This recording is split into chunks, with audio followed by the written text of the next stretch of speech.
drive along the main roads, and we also had people walk with their faces covered to the nearest stops and shelters. And we evacuated people to Davie Hill, St. John's, and Salem mostly. And some of the issues or challenges were we had some communication errors, both with you and within like the groups in our mission control or whatever you want to call it. And the hurricane followed an unpredicted path. We thought it was going to like hit right into it, but it ended up just going north. And then our accomplishments were that nobody died, and for the most part, everyone got to safety.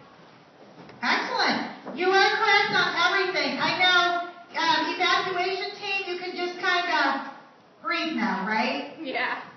Excellent. It's kind of a stressful situation, especially for the evacuation team, right? Yeah.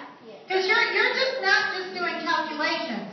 You're actually evacuating people to save their life and also giving them some advice to help them be able to live through this situation. So you guys definitely had to stay organized and keep track of who you've already evacuated, correct? Yes. Our table was kind of a mess. Over. And you had very limited transportation because here in the United States, in Pennsylvania, if you want to go somewhere, what do you do? SEPTA, fly, get your own car, trains. Right. Usually you just say, hey, Mom, take me here or there, right? Yeah. Right. And, to really have to think about transporting people is something that we don't normally have to do. So you had very limited transportation. I didn't hear anything else about the ferry, so I take it that you talked to the hurricane team and just decided it wasn't safe, right? Yeah, we talked to the hurricane team, and they said how high the winds were and how the waves were really acting up, so we figured it was probably better not to risk it. And plus, once the hurricane was over, we realized that it hit Antigua, and that would have been more dangerous to send people on the ferry to Antigua because they were the ones who actually got hit. Exactly. So it's better that we decided not to send them there. Yeah, and I've been on a couple ferries before, and even on a nice day or not so nice day, it's pretty, moving around a lot and a lot of waves. Even on a decent day, like Lake Michigan and stuff. So I can only imagine if the winds were picking up and those waves were high, I wouldn't want to be on a ferry. So you guys did a great job with that. So also, as far as the information you gave me, you were able back. And what I was going to say was, you guys did a great job giving those suggestions for the people that were having a hard time breathing. To be able to put something over their face, a wet cloth, to be able to help them to breathe, and also long sleeves to help with that ash. And you also did an excellent job thinking of some agencies to call in, because that's very important to be able to call in the Red Cross, any other agencies, FEMA, National Guard, anything that can help. So we definitely see a lot of that on the news as well, right? Yeah. We wanted to make sure that all of the residents were not going to experience further problems later in life, resulting from the ash and everything. Over. Exactly. But some of the job has just begun, right? Because they have long, long road ahead of them. Because when this actually did happen, there was total darkness for about 10 minutes over Plymouth. And the Plymouth was completely gone. So it's disastrous, and they definitely need to call in those people to help out. So let's give our evacuation team a big round of applause, please.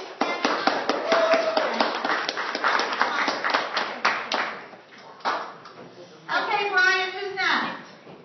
Brian Mishler back online. Over. We will have the hurricane. Okay, we'll have the hurricane. Hey! Anna.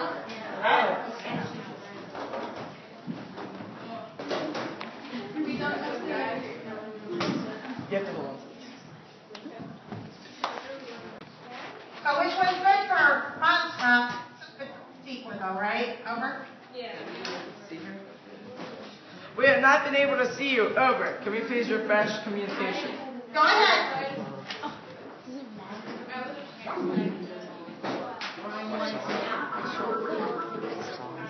Yeah, they're not even plugged in. We can see you. Over. Okay.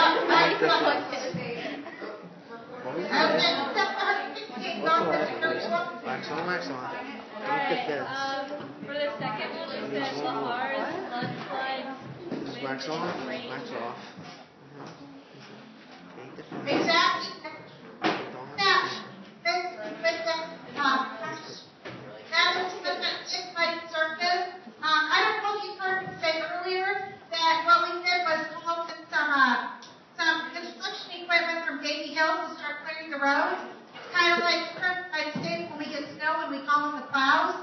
That's just an awful thick mat that it's impossible to drive through unless those are stick here. It definitely makes a mess on the road and do a lot of damage to buildings and the vegetation. yeah, Over. Number 3 is they were mildly affected by Lahars and mudslides.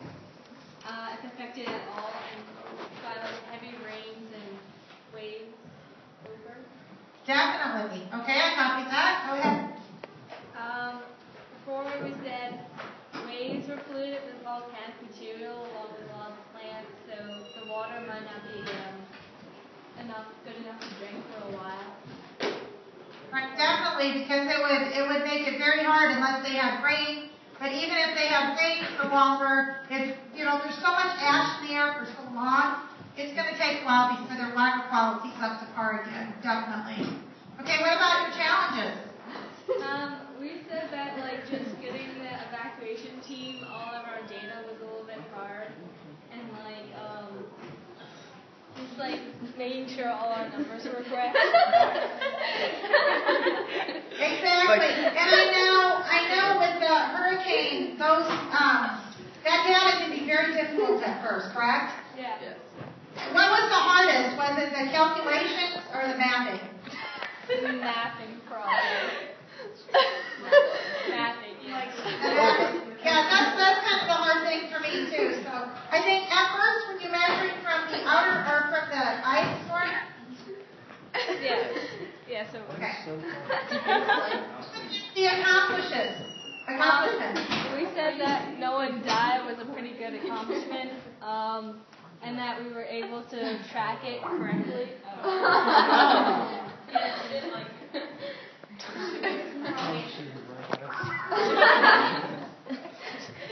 Okay, we're back. What about the accomplishment? No one died, and we had tracked the hurricane pretty well. So exactly, you did. You did exactly what you needed to do. You tracked it. It went exactly where it was supposed to go, and exactly what you said. So you were able to map the hurricane and measure the distances to be able to figure out what was going on with that. And as far as the watches and warnings, your team did a really, really good job. I don't think she wants to talk to us. I think she wants to actually.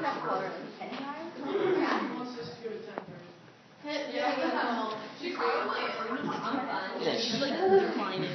She doesn't call us back. Alright.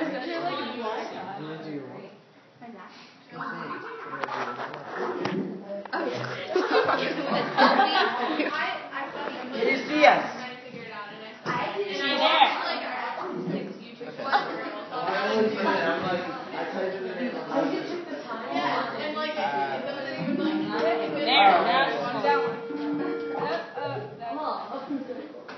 Okay, do we have you back? Yes. Over. Can you see me? Yes. Over. Okay, great. All right. So, anyway, I was talking about the watches and the warnings. You guys did a great job, not only with Montserrat, but you also included, Dominica and Guadalupe and Antigua, which is Antigua is the one that was going to get hit with the hurricane.